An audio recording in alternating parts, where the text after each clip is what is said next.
የብርሃን እናት ጸሐፊ ዲያቆን ሄኖክ ኃይሌ።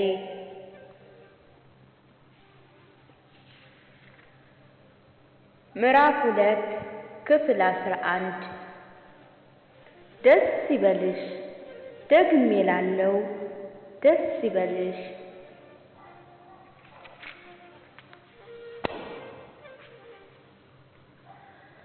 ማርያም ከገብርኤል ጋር የተነጋገረችበት የቅጽበት ድንቅ ነገር የተሞላ ነው። አንዲት የድሆች ልጅ እና አንድ መልአክ ተገናኝተው ድንቅ ነገርን ተነጋገሩ። ንጽሕት ድንግል ከእሳታዊ ጠባቂ ጋር ተነጋገረች። ይህ ምልልስ የሰማይና የምድርን ነዋሪዎች ያስታረቀ ነበር። አንዲት ሴትና አንድ የሰራዊት አለቃ ለመላው ዓለም እርቅ ስምምነት አደረጉ። በሰማያዊና በምድራዊ መካከል ቁጭ ብለው ተወያዩ፣ ተነጋግረውም ሰላምን አደረጉ።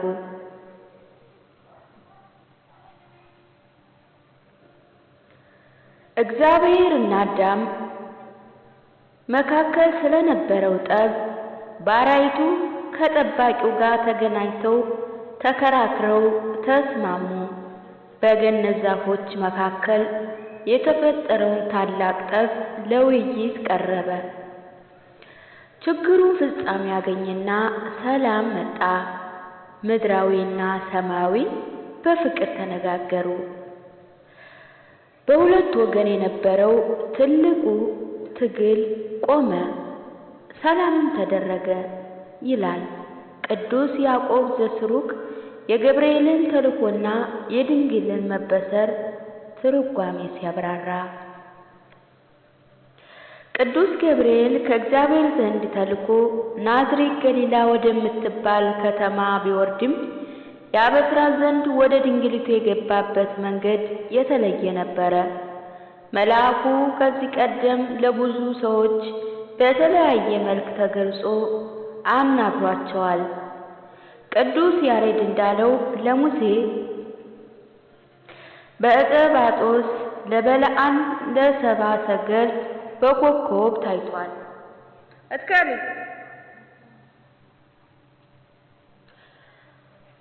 ለዳንኤልና ለሕዝቅኤል በሰው አምሳል፣ ለነዌ ንጉሥም በሚያስፈራ ነበልባል መካከል ታይቷል። ወደዚች ድንግል ሲሄድ ግን ወዳለችበት ከመግባቱ በፊት ምን ሆኖ እንደሚታያት በምን መንገድ እንደሚገለጽላት ቆም ብሎ ማሰብ ነበረበት። ለሰው ልጅ ማብሰር የመጀመሪያ ጊዜ ባይሆንም አምላክ ሰው ይሆናል ብሎ መናገር የመጀመሪያው ነውና በጥንቃቄ አየው። በሕልሟ ታይቶ እንዳይነግራት በሕልም የታየ ነገር የመታመን ዕድሉ ጠባብ ነው። በተለይም አምላክን ትወልጃለሽ የሚል መልእክት በሕልሟ ብታይ የዛሬ ሕልም ደግሞ እንዴት ያለ ነው ብላ ለብዙ ትርጓሜ የተጋለጠ አሻሚ ነገር ሊሆንባት ይችላል። ስለዚህ በሕልምም ሳይሆን በፊቷ በሚታይ አካል ቆሞ ተገለጸ። የሚነግራት ዜና ታላቅ ነውና ጉዳዩ ከመነሳቱ በፊት ታላቅ መገለጥን ልታይ ይገባል። ቅዱስ ዮሐንስ አፈወርቅ የሾመው ቅዱስ ዴሜጥሮስ ዘአንጾኪያ ቅዱስ ገብርኤል ወደ ድንግሊቱ ሲላክ የተሰጠውን መመሪያ እንዲህ ገልጸዋል። እግዚአብሔር ገብርኤልን እንዲህ ሲል ላከው፣ ታናሽ ብላቴና ናትና እንዳታስደነግጣት፣ ፍርሃትንም ልትሸከም አትችልም። በዘካርያስ ላይ እንዳደረገው የቅጣት ማስጠንቀቂያ በእርሷ ላይ እንዳታደርግ በደስታና ሐሴት ሆነህ ተገለጥላት። በእርሷ ላይ ስለሚሆነው ስለ እኔ ክብር ንገራት አለው። ቅዱስ ኤፍሬም ሠራዊ በመገለጡ እንዳያስደነግጣት በሽማግሌ አምሳል ተገልጦላት ሲል ጨርሶ ምድራዊ እንዳይመስላት ግን መልአኩ ብርሃናዊ መልአክ መሆኑን ሁሉም ሊቃውንት ይስማማሉ። ቅዱስ ገብርኤል ወደዚች ብላቴና ለመግባት የተጨነቀውን ያህል ወደ ባቢሎን እሳት ለመግባት አልተጨነቀም። ሊያናግራት የተላከበት ድንግል በዕድሜዋ ትንሽ ናት፣ በክብሯ ግን ትልቅ ናት። ፈጣሪ ለማደሪያነት የመረጣት ይህች ድንግል እንዴት ያለች ትሆን? ምድርን የሚያስረሳውና ንጹሕ ዝናብ የምታስገኝ ታናሽ ደመና እንዴት ያለች ናት? የፈጣሪውን የከበረች ሕያዋን ዙፋን ለመቅረብ መልአኩ በአክብሮት ወደ እርሷ ገባ። ለዘካርያስ በቤተ መቅደስ እንዳደረገው በባዶ ስፍራ ላይ ድንገት አልተገለጠም፣ በእርጋታ ወደ እርሷ ገባ እንጂ። በመጽሐፍ ቅዱስ ለብዙ ደናግል ወደ እርሷ ገባ ተብሎ የተነገረላቸው ስለ ወንድ ነበር። አብርሃም ወደ እርሷ ገባ ጸነሰችም፣ ያዕቆብም ወደ እርሷ ገባ ጸነሰችም፣ ይሁዳም ወደ እርሷ ገባ ጸነሰችም፣ ወንድ ልጅም ወለደች የሚሉ ጥቅሶችን መጽሐፉን ሞልተውታል። ዘፍጥረት 16 ቁጥር 4፣ ዘፍጥረት 28፣ ዘፍጥረት 29 ቁጥር 23፣ ዘፍጥረት 38 ቁጥር 2። ወደዚች ድንግል የገባው ወንድ አልነበረም። ወደ እርሷ የገባው ብርሃናዊ መልአክ ነበር። በእርሷ ዕድሜ ያሉ ሌሎች ደናግል ሴቶች አንቺ እኮ ከሌሎች ሴቶች ሁሉ ትበልጫለሽ የሚል የውዳሴ ንግግርን በደስታ ከወጣት ወንዶች አንደበት በተመስጦ ይሰማሉ። ይህ እንዴት ያለ ሰላምታ ነው ብለው እንኳ ሳይጠይቁም በከንቱ ውዳሴ ልባቸውን ይሰጣሉ። የሥጋ ፍቃድ ባታለላቸው ወጣቶች እጅ በሎሚ በቀለበት በስጦታ ተታለው ይወድቃሉ። ይህች ድንግል ግን እግዚአብሔር በገብርኤል በኩል ካሰማት ቃል በቀር በጆሮዋ የወንዶችን የማባበያ ቃል አልሰማችም። ድንግል ሆይ የሚያታልሉ ጎረምሶች ያረጋጉሽ አይደለሽም፣ የሰማይ መላእክት ጎበኘሽ እንጂ። እንዲህ ለአባ ሕርያቆስ ደናግል ሆይ የሰማያዊ ሕይወት አርያና አምሳል የሆነችው የድንግል ማርያም ሕይወት ይኖራችሁ።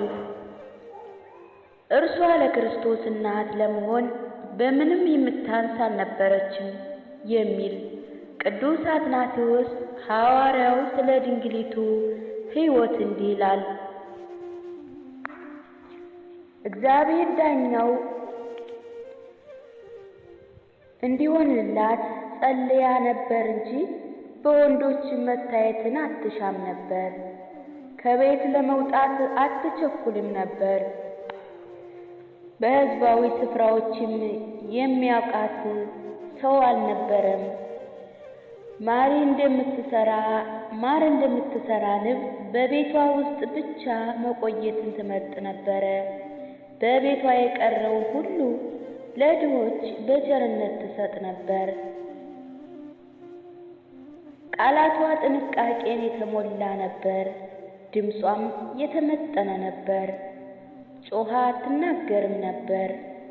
ማንም ላይ ክፉ ነገርን አልተናገረችም። ክፉ ወሬንም ለመስማት አትፈቅድም ነበር። የሚመስልሽ ያጣሽው ብቸኛይቱ ሆይ ደስ ይበልሽ እያል የምናመሰግናት ይህች ድንግል ከዕድሜዋ አቻዎቿ በተለየ በፍጹም ጭምትነት የምትኖር ቅድስት ነበረች። ቅዱስ አምብሮስ ደግሞ ለደናግል በጻፈው ክታቡ እንዲህ ይላል። በእርግጥም ቅዱስ ገብርኤል ወደ እርሷ ሲገባ ብቻዋን በቤት ውስጥ ነበረች፣ ከማንም ሰው ጋር አልነበረችም። ማንም እንዳያውካት አልወደደችም ነበር። እኩዮቿን በምንም ነገር ለማስቀናት ሞክራ አታውቅም። አሳቦቿ ጓደኞቿ ነበሩና ሌሎች ሴቶች ጓደኞች ልታደርግ አልወደደችም። ይልቁንም ብቸኝነት የማይሰማት ብቻዋን በሆነች ጊዜ ነበር። ብዙ መጻሕፍት፣ ብዙ ነቢያት፣ ብዙ መላእክት ከእርሷ ጋር ሆነው እንደምን ለብቻዋ ትሆናለች? በሕልሟ ሳይቀር ቅዱሳን መጻሕፍትን ትሰማ ነበር። ብዙ ጊዜ ከቤቷ አትወጣም ነበር። ቅዱስ ገብርኤል ያገኛት በቤቷ ሆና ነው። ቅዱስ ገብርኤል ሌሎችን ሲያበስር ዳንኤል ሆይ ቃልህ ተሰምቷልና ወደ አንተ መጥቻለሁ። ዘካርያስ ሆይ ጸሎትህ ተሰምቷልና አትፍራ እንዳለው የድንግሊት ማርያም ሆይ ጸሎትሽ ተሰምቶልሻል አላላትም። ምክንያቱም ድንግል ማርያም የአምላክ እናት ለመሆን አንድም ቀን ጸልያም አስባም አታውቅም። ብዙ የእስራኤል ደናግል መሲሁን እኔ ወልዳለሁ ይሆናል ብለው ደናግላቸውን ድንግልናቸውን ጠብቀው ኖረዋል። እርሷ ግን የተመረጠችው ራሷን አጭታለት ለማታውቀው ጉዳይ ነበር። እግዚአብሔርን በልቧ እንጂ በማኅፀኗ ጸንሶ መኖር በእርሷ ዘንድ ሐሳብ ሆኖ አያውቅም። ቅዱስ ኤፍሬም እንዲህ ይላል። ብዙ ሴቶች ድንግል ትጸንሳለች የሚለውን ትንቢት ሰሙ። የነገሥታት ሴት ልጆችና የባለጠጎች ልጆች መሲሁን ሊወልዱ በተስፋ ተጠባበቁ። እርሱ ግን ከድሆች ልጅ ተወለደ። ጌታ ሆይ በአንተ ምክንያት የነገሥታት ልጆች በድሆች ልጅ ቀኑ። ወደ ድሃዋ ቤትም ነገሥታት እጅ መንሻ ይዘው ሄዱ።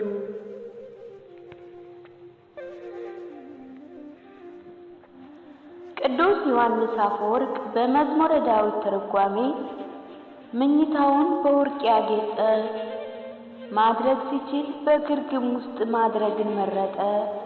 እናቱም ከነገሥታት አንዲቱን ማድረግ ሲችል አላደረገውም ብሏል። ድንግል ማርያም እንዲህ ናት።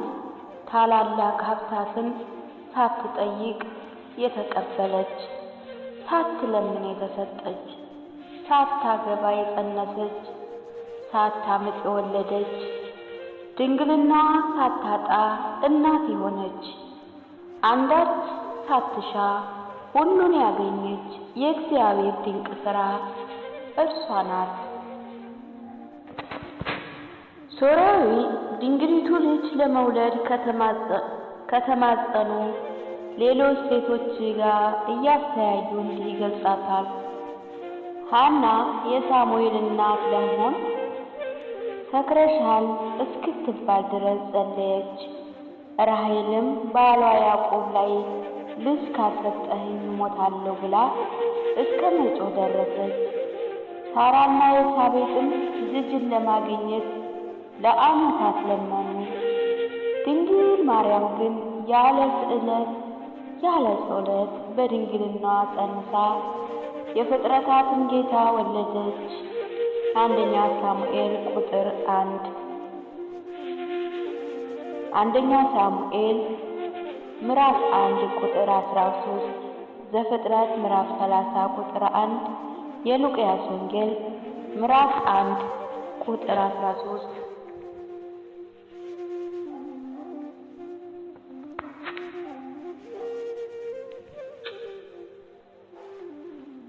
ቅዱስ ገብርኤል ወደ ድንግሊቱ ሲገባ ከዚያ በፊት በኋላም ለማንም አቅርቦት የማያውቀውን ሰላምታና ምስጋና አቀረበላት። ደስ ይበልሽ ጸጋን የተሞላሽ ሆይ ጌታ ካንቺ ጋር ነውና አንቺ ከሴቶች መካከል የተባረክሽ ነሽ። ልብ በሉ፣ ገብርኤል ወደ ዳንኤል በተላከ ጊዜ ንግግሩን የጀመረው እንዲህ ነበር። ዳንኤል ሆይ እኔ ዛሬ ወደ አንተ ተልኬያለሁና የምነግርህን ቃል አስተውል፣ ቀጥ ብለህም ቁም። ወደ ሊቀ ካህናቱ ዘካርያስም በተላከ ጊዜ የንግግሩ መክፈቻ ዘካርያስ ሆይ ጸሎትህ ተሰምቶልሃልና አትፍራ የሚል ነበር። መልአኩ ነቢያትን ካህናቱን ያናገረው አስተውል፣ ቀጥ ብለህ ቁም፣ አትፍራ የሚል መግቢያቢያ ነበር። ወደዚች ድንግል ሲመጣ ግን በቀጥታ ስለ መምጣት ጉዳይ መናገርን አላስቀደመም። በስሟ እንኳን አልጠራትም። እሳታዊ መልአክ ገብርኤል በ15 ዓመቷ ብላቴና በድንግል ማርያም ፊት ቆሞ ለእርሷ የሚገባውን ምስጋና የተሞላ ሰማያዊ ሰላምታ አቀረበ። ቅዱሳን መላእክት የዘወትር ሥራቸው በደስታ ፈጣሪያቸውን ማመስገን ነው። ነቢዩ የቃሉን ድምፅ የምትሰሙ መላእክት ሁሉ እግዚአብሔርን አመስግኑ እንዳለ ቅዱሳን መላእክት ቅዱስ ቅዱስ ቅዱስ የሠራዊት ጌታ እግዚአብሔር ምድር ሁሉ ከክብሩ የተሞላች እያሉ ሲያመሰግኑ ቀንና ሌሊቱን አያርፉም። ኢሳይያስ ምዕራፍ 7 ቁጥር 3፣ ራእይ ምዕራፍ 4 ቁጥር 8። በመጽሐፍ ቅዱስ ላይ በየትኛውም ስፍራ ቅዱሳን መላእክት ለሰው ተገልጸው የአክብሮት ሰላምታ እንደሰጡ ወይንም አንቺ ከሴቶች የተባረክሽ ነሽ ብለው ምስጋና እንዳቀረቡ አልተጻፈም። ለዚች በዕድሜዋ ገና ታናሽ ለሆነች ድንግል ይህንን ሰላምታ ያቀረበው ከመላእክት ሰራዊት አንዱ ሳይሆን በእግዚአብሔር ፊት የሚቆሙት ከዋነኞቹ የሰራዊት አለቆች አንዱ የመላእክት አለቃ ገብርኤል ነው። ይህ መልአክ በአክብሮት ከፊቷ ቆሞ ደስ ይበልሽ ብሎ ለዚች ድንግል ያቀረበው በምልጃሽ ጭንቄን አለፍኩኝ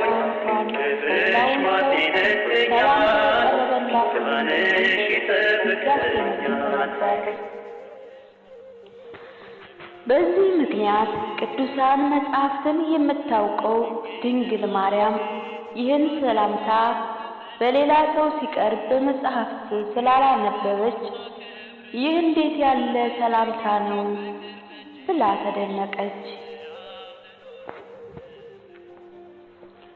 ድንግል ሆይ ይህ እንዴት ያለ ሰላምታ ነው አልሽ? እኛንም ለአንቺ የቀረበው ከእግዚአብሔር የተላከ ሰላምታና የምስጋና ቃል እጅግ አስደንቆናል። አንብበንም አንጠግብም ብለን እኛም ዘወትር በመልአኩ በገብርኤል ሰላምታ ሰላም እንልሻለን እያለን ከእግዚአብሔር ፊት የሚቆመው ገብርኤል ከፊትሽ በቆመልሽ በአንቺ ፊት እንቆማለን። በድንግል እመቤታችን ማርያም ሆይ በመልአኩ በቅዱስ ገብርኤል ሰላምታ ሰላም እንልሻለን የሚለውን ጸሎት ለመጸለይና ከዛሬ 2000 ዓመታት በፊት የተሰጣትን የምስጋና እጅ መንሻ እንኳን በድጋሜ ለመስጠት ፈቃደኛ ያልሆነ ሰው ምንኛ ያሳዝናል። ወዳጄ ለድንግሊቱ የገብርኤልን ሰላምታ ለመጸለይ ውስጥ ደስ ካላሰኘ ሳትፈልግ እንዳትሞክረው። ደስ ሳይልህ ደስ ይበልሽ ማለት እንዴት ይሆናል? ሰላም ሳይሆንስ ሰላምታ ማቅረብ እንዴት ይቻላል? ምስጋና ውስጥ ካልተቀበለው በእርሷ ሰላምታ ከማድረስ በፊት ገና ልትወጣባቸው የሚገቡ ብዙ ገብርኤል እርከኖች አሉብህ ማለት ነው። እንደ ገብርኤል ባለንበት አንተን ብለህ አምላክህን በማመን የምትጸና በእግዚአብሔር መቅደስ ፊት የማትታጎል የምስጋና ሕይወት ያለህ ከሊቃነ መላእክት ጋር አብረህ ፈጣሪን የምታመሰግን ከሆነ ድንግሊቱ ሰላም ለማለት ምናልባት ትመረጥ ይሆናል። ስለዚህ ከፈጣሪ ጋር ታረቅ፣ በእግዚአብሔር ፊት እንደ ገብርኤል ቁም። ካልቻለ ድንግሊቱም ፊት ለመቆም ለማመስገን ገና ብቁ አይደለህም። እርሱ ፊት ለጸሎት ከመቆም ግን ገብርኤልን ወደ እናትህ የምስጋና እጅ መንሻ ሲዘዝ የላክህ ሆይ እባክህን እኔንም ላከኝ ብለህ ተማጸነው። ጸሎትህ ከሰመረ በደስታ በመልአኩ በገብርኤል ሰላምታ ሰላም እልሻለሁ ለማለት ትበቃ ይሆናል። እንደ ገብርኤልስ መሆን አልችልም ካልከኝ ደግሞ እርሷን ማመስገንም እንደማይገባ ተረድተሃል ማለት ነው። የእኛን ዝቃትና የድንግሊቱን ከፍታ ከተረዳን ልጇን ጋር አብረን መተህ እመቤቴ ሆይ የጻድቃን ቅዳሴ ይበቃኛልና የኃጢአተኛ ምስጋና ለምኔ ነው አትበይ፣ የኔ ኃጢአት ያንቺን ቅድስና አያረክሰውምና እያልክ አመስግናት። ደስ ይበልሽ የሚለው የደስታ ብዛት ቃል የሐዲስ ኪዳን ሐሳብ አጠቃሎ የያዘ ቃል ነው።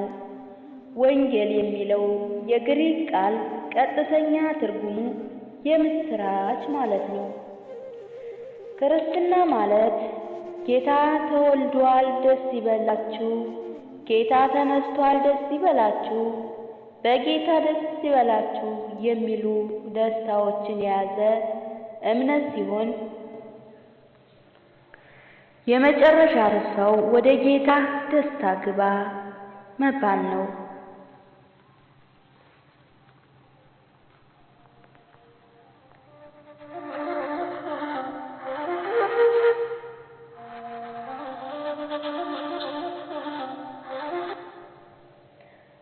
የመጀመሪያው ወንጌል ደስ ይበልሽ በሚል ርዕስ የተሰበከላትና ይሁንልኝ ብላ ያመነችው ብጽዕት ድንግል ማርያም ናት። መጋቢ ሐዲስ ቅዱስ ገብርኤል በሰብአ ወንጌል ወግ ሰላምታ ሰጥቶ የአምላክን ሰው መሆን ዜና የምትወልደውንም የዘላለም ንጉሥ ማንነት በድንግሊቱ ላይ የሚሆን የአብ የወልድ የመንፈስ ቅዱስን ሥራ ለእግዚአብሔር የሚሳነው ነገር የለም በሚል መደምደሚያ በአግባቡ ሰብኮ ድንግሊቱን አሜን ያሰኝ እንደ ዮሐንስ ለቃል መንገድ ጠራጊ የሆነ ሰማያዊ ሰባኪ ነው። እንደ ዮሐንስ ለቃል መንገድ ጠራጊ የሆነ የሰማያዊ ሰባኪ ነው። የኛውም የወንጌል ሰባኪም ቅዱስ ገብርኤል በድንግሊቱ ፊት ከተናገራቸው ሐሳቦች ቢያንስ አንዱን ሳይነካ ወንጌልን ሊያስተምር አይችልም። የአክብሮት ሰላምታ ሳይሰጥ ከዚያ የልዑላን ልጅ ኢየሱስን ሳያነሳ የድንግል ማርያምን መመረጥና ጸጋን የተመላሽ ሆይ ብርክት መሆኗን ሳያወሳ የመንፈስ ቅዱስ ሥራ ሳይናገር የእግዚአብሔርን ሁሉን ቻይነት ሳይመሰክር ስብከት ሊሰብክ የሚችል ማን ነው? ይህን ካላደረገማ ገብርኤልን የላከ አምላክ ያላከውን ሰባኪ ይሆናል። እግዚአብሔር የላከው የእግዚአብሔር ቃል ይናገራልና ዮሐንስ ምዕራፍ 3 ቁጥር 34 ቅዱስ ገብርኤል ለሰባክያን ወንጌል የሰበኩት ቅርጽ ብቻ ሳይሆን ሰባክያን ወንጌል ምን አይነት ማንነት ሊኖራቸው እንደሚገባ አሳይቷል። ስለ ራሱ እኔ በእግዚአብሔር ፊት የምቆመው ገብርኤል ነኝ ብሎ የተናገረው የእግዚአብሔርን የምሥራች ቃል የሚሰብክ ሁሉ በሰው ፊት ከመቆማቸው በፊት እግዚአብሔር ፊት በትጋት መቆም እንዳለባቸው ያስረዳል። እግዚአብሔር ፊት ለጸሎት ሳይቆሙ ሰው ፊት የቆመ ሰባኪያን የሚናገሩት ቃል እንደ ገብርኤል ግዳጅ አይፈጸምም። መልአኩ ለድንግሊቱ በሰበከው ወንጌል ሰባኪያን የእግዚአብሔርን መልእክት የሚነግሩትን ሰው በሩህ ገጽ በፍቅር መንገድ እንዳለባቸው ለማወቅ ፈልገው በትህትና የሚጠይቋቸው ሰዎች አብራርተው መስጠት እንደሚገባቸው፣ ባለማመን በጥርጣሬ ለጠይቁ ደግሞ በተግሣጽ አፋቸውን መዝጋት እንደሚገባ የመምህራን ወንጌልን ሥርዓት አበጅቶ ሄዷል። መልአኩ ከእርሷ ሄደ የሚል ቃል ደግሞ ሰባኪ ወንጌል የእግዚአብሔርን ቃል ነገሩ ሕዝቡንም ይሁንልኝ አሜን ካሰኙ በኋላ ምዕመናንን አትርሱኝ ብለው ሳያስጨንቁ የተሰበኩትን እንዲፈጽሙ ለፈጣሪያቸው ትተው ዘወር ማለት እንዳለበት የሚያስረዳ ነው። ቅዱስ ገብርኤል ለድንግሊቱ ደስ ይበልሽ አላት። የእግዚአብሔር አገልጋይ የንጉሣን እናት አያት፣ ተሳለማት።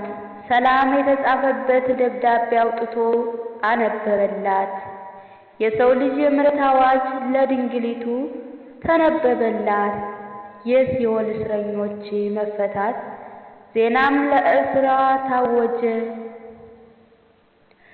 ይህ የደስታ መልአክ በእርሷ ፊት ይቅርብ እንጂ የሚመለከተው የሰው ልጆች ሁሉ ነው። መልአኩ ምስር ብላ ሲባል የማይቻል እሳታዊ ሆነ እንጂ የምሥራቹስ በአምላክ የሚያሰኝ የምሥራች ነው። ይህ የምሥራች ሰው ሆይ ፍጹም ደስ ይበልህ፣ እግዚአብሔር ዓለሙን ወዶታልና አንድ ልጁንም የሚያምንበትን ሁሉ እስከ ዘላለም ፍጹም ይድን ዘንድ አሳልፎ ሰጥቶናል የተባለለት የምሥራች ነው። የሰው ልጅ መመኪያ ድንግል ማርያም የሰው ልጅን ወክላ የሰማችው ይህን ደስታ ነው። ድንግል ሁሉ ደስ ይበላችሁ፣ ከእነርሱ አንዲቱ ፍጥረቱን ሁሉ የሚሸከመውን ከባርነት ነፃ የሚያወጣውን ኃይል ወልዳለችና። በእባብ የተነደፈው አዳም ዛሬ ደስ ይበለው፣ የመድኃኒት ቅጠል ሰጥተዋለችና። ሊቃነ ካህናት ሁሉ ደስ ይበላችሁ፣ በግን ከመሥዋዕት ያሳረፋችሁ ሊቀ ካህናት ሰጥታችኋለችና።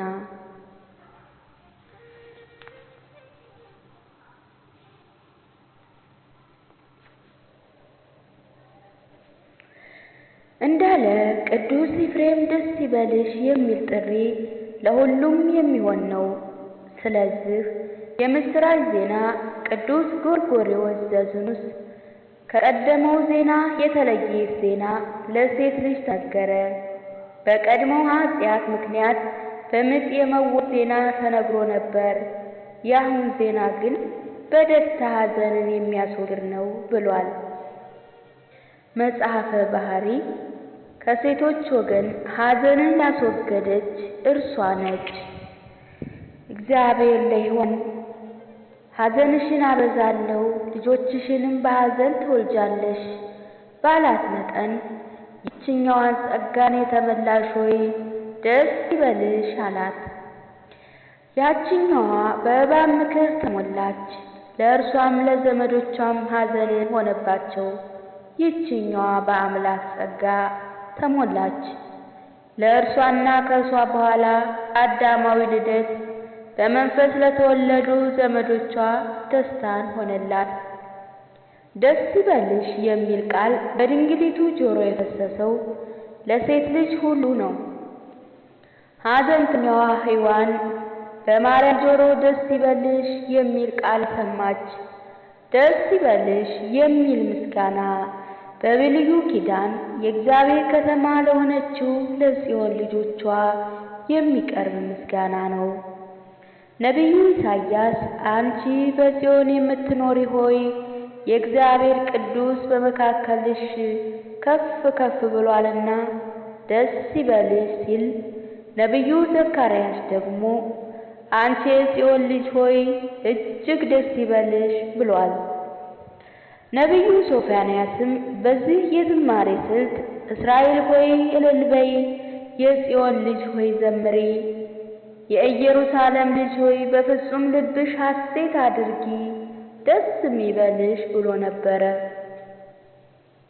ኢሳይያስ 12 ቁጥር 7፣ ዘካርያስ ምዕራፍ 9 ቁጥር 9፣ ሶፎንያስ ምዕራፍ 3 ቁጥር 14።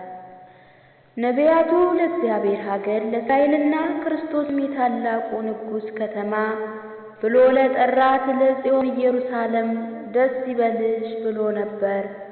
ማቴዎስ 5 ቁጥር 35። ሊቀ መላእክት ቅዱስ ገብርኤል ለሀገር የቀረበውን የምስጋና ቃል የእግዚአብሔር ሀገር ለመሆን ለተመረጠችው ማኅፀኗን ከተማ አድርጎ ሊያደርግባት ለተመረጠችው ለእውነተኛዋ ጽዮን ለድንግል ማርያም ተደገመ።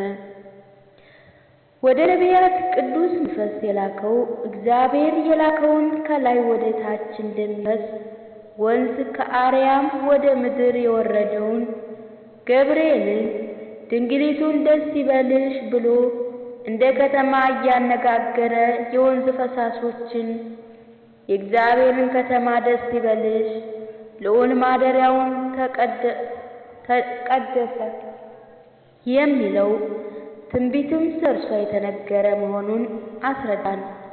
መዝሙር 106 ቁጥር 4። ቅዱስ ገብርኤል ደስ ይበልሽ የሚሉትን ምክንያት በእርሷ የተከናወነ ነገር ነው ሁሉ እያሰብን የምናብራራው ነው። ድንግል ሆይ ደስ ይበልሽ መባል ከፍጥረታት ሁሉ ይልቅ ለአንቺ ይገባል፣ ቁስሉ የሚፈውሰውን መድኃኒት ትወልጂ ዘንድ ነውና ደስ ይበልሽ። በጨለማ ለሚሄዱ ሁሉ የሚያበራ ብርሃን ልትወልጂ ነውና ደስ ይበልሽ። በሞት ፍርድ ለተያዙ ሁሉ ሕይወት ልትወልጂ ነውና ደስ ይበልሽ። ቅዱሳን አባቶችን ደስ ይበልሽ የሚለውን ቃል ጥልቀትና እምቅነት ከሌሎች መጽሐፍ ቅዱሳዊ እውነተኛ ጋር በማገናዘብ አብራርተውታል። ቅዱስ ዮሐንስ አፈወርቅ ተፈሥሒ ፍስሕነ በተረጎመበት ድርሳን እንዲህ ብሏል። እግዚአብሔር ከሥጋሽ ሥጋን ከነፍስሽ ነፍስን ነስቶ በአንቺ ሰው የሆነ ሙሽራ ከጫጉላው እንደሚወጣ ከአንቺ ወጣ። እመቤታችን ማርያም ሆይ ደስ ይበልሽ። መዝሙር 19 ቁጥር 5። የጠፋ በግ አዳምን የፈለገውን ባገኘም ጊዜ የተሸከመችውን ቸሩን እረኛ የወለድሽው ሆይ ደስ ይበልሽ። ሉቃስ 15 ቁጥር 1-4። እግዚአብሔር በሲኦል የጣላት የሔዋን የማደጎ ማሰሪያ በአንቺ የተቆረጠላት እመቤታችን ማርያም ሆይ ደስ ይበልሽ። ዘፍጥረት 3 ቁጥር 16። እግዚአብሔር በብሩህ ደመና ተጭኖ መጥቶ በማኅፀኗ ያደረ እመቤቴ ማርያም ሆይ ደስ ይበልሽ። መዝሙረ ዳዊት 104 ቁጥር 3፣ ኢሳይያስ 19 ቁጥር 1።